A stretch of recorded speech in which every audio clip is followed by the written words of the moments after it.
আসসালামু আলাইকুম এভরিওয়ান, কেমন আছেন সবাই? আশা করি সবাই ভালো আছেন। আজকে রান্না করব গরুর মাংস। তো গরুর মাংস রান্না করার জন্য আমি আদা রসুন জিরা গরম মশলা যেগুলো আছে ওগুলো পেস্ট করে নিচ্ছি। তো আমার একবারে হবে না, তাই আমি দুইবারে আর কি পেস্ট করে নিব।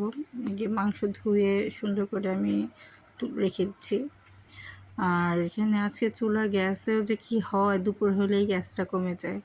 তো আমি হচ্ছে আগে এলাচ আর তেজপাতা দিয়ে তারপর নাইস একটা যখন অ্যারোমা বের হবে সে পর্যায়ে পেঁয়াজ কুচি দিয়েছি।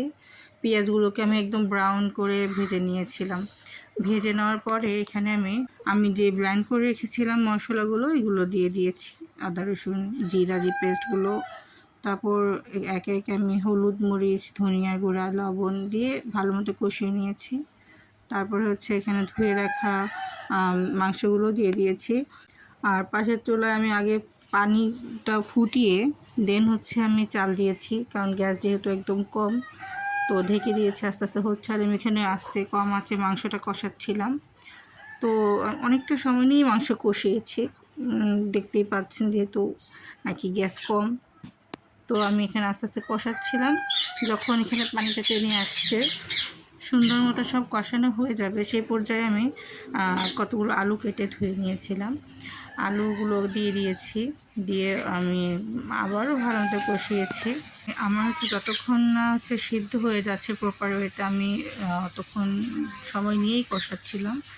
আর ঢ্যাঁড়স ভর্তা বানানোর জন্য আমি পাশের চুলায় ঢ্যাঁড়স কেটে সেদ্ধ দিয়েছি। তো এটা সেদ্ধ হচ্ছে, ভাতটার মধ্যে হয়ে গেছে আমার। আমি তাও এখানে মাংস কষাচ্ছি, কারণ হচ্ছে যেহেতু গরুর মাংস খুব সফটলি প্রপার মানে কুক না হলে এটা শক্ত থাকলে খেতে ভালো লাগে না। তো আলু দিয়ে দেওয়ার পরও আমি দেখতে পাচ্ছেন কষাচ্ছি। যখন আমার এটা খুব সুন্দর মতো কষানো হয়ে গেছে, মাংস সেদ্ধ হয়ে গেছে, এই পর্যায়ে আমি হচ্ছে পরিমাণ মতো ঝোল দিয়ে দিয়েছি। তো এটা ফুটতে দিয়েছি। আর এটা যখন হয়ে গেছে প্রায় এই পর্যায়ে আমি হচ্ছে জিরার গুঁড়ো দিয়ে দিয়েছি, ভাজা জিরার গুঁড়ো। এই হচ্ছে আমার মাংসের ফাইনাল লুক। তো সবাই ভালো থাকবেন, আল্লাহ হাফেজ।